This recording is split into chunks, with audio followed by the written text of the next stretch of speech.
Eco-Bénin a tenu les lundis 28 et mardi 29 juillet 2025 une conférence de plaidoyer pour le financement et la mise en œuvre de la stratégie de l'économie circulaire et la formation des élus locaux sur l'adoption des technologies et innovations d'adaptation au changement climatique et leur prise en compte dans la planification du développement communal. Cet atelier a réuni les autorités communales et les responsables du développement local du département du Mono et les cadres techniques des communes. Cet atelier revêt d'une grande importance, a fait savoir le coordonnateur national de l'ONG Eco-Bénin. Nous vous avons invité ici ce matin pour vous présenter cette stratégie qui a été élaborée, validée sous la direction de la préfecture du Mono.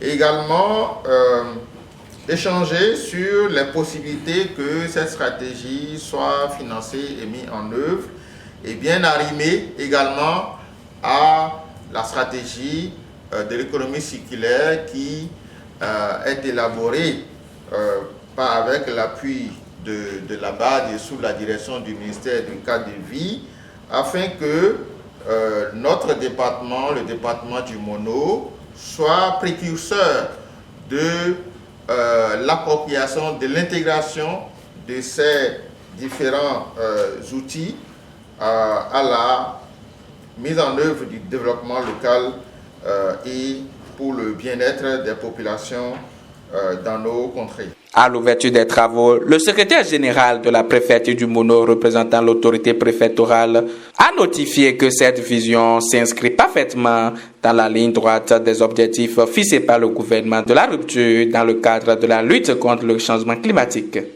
Le gouvernement béninois a pris un acte important. Le 23 juillet passé, au détour du Conseil des ministres, le gouvernement a décidé donc que tous les documents de planification élaborés à l'échelle locale et au niveau national, soit par les organisations étatiques ou soit par les privés, intègrent les questions relatives au changement climatique. Nous avons donc l'obligation, en tant que démembrement du pouvoir d'État, de mettre en œuvre ces orientations du Conseil des ministres.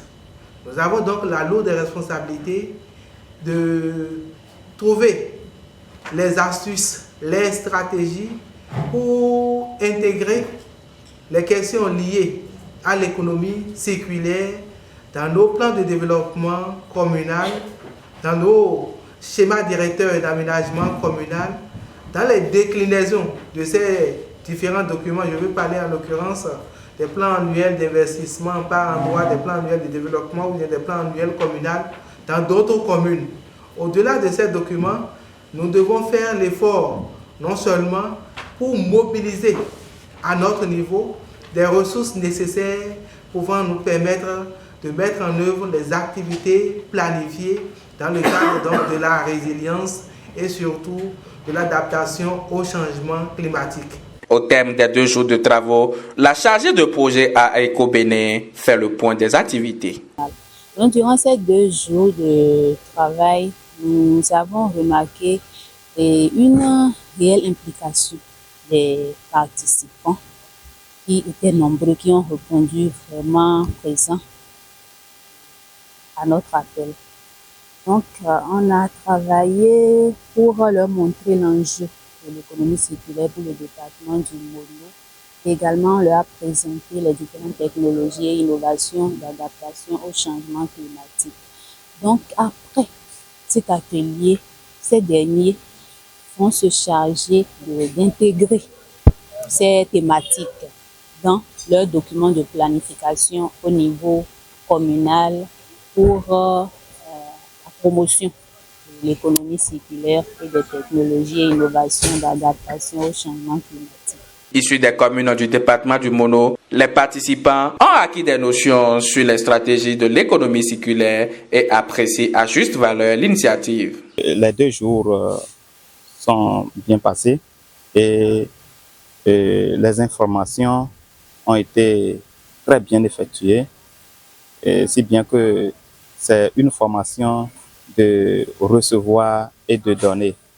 de donner et de recevoir. Donc, du coup, la formation a été participative et inclusive. Nul n'a été laissé de côté. Tout le monde s'est exprimé et les impressions des uns et des autres ont été prises en compte. Les échanges ont été très fructueux, très participatifs et c'était dans une ambiance quand même conviviale et beaucoup de choses ont été partagées surtout. Et au cours de ces échanges, nous avons appris de nouvelles expériences. Pour la chargée de projet, les attentes autour de cet atelier revêtent une grande importance. Le nombre de participants attendus, on a sur une quarantaine, on a environ 39 présents. Donc ça dénote vraiment d'une forte participation des invités à l'atelier. Et tel que je l'ai dit tantôt aussi, on a remarqué leur implication réelle dans les activités tout au long des 2 jours. Donc, je peux dire que l'attente est comblée. La formation des élus locaux sur l'adoption des technologies et innovations d'adaptation au changement climatique et leur prise en compte dans la planification du développement communal permettra à nos différentes communes d'amorcer un réel développement dans le cadre de la lutte contre le changement climatique.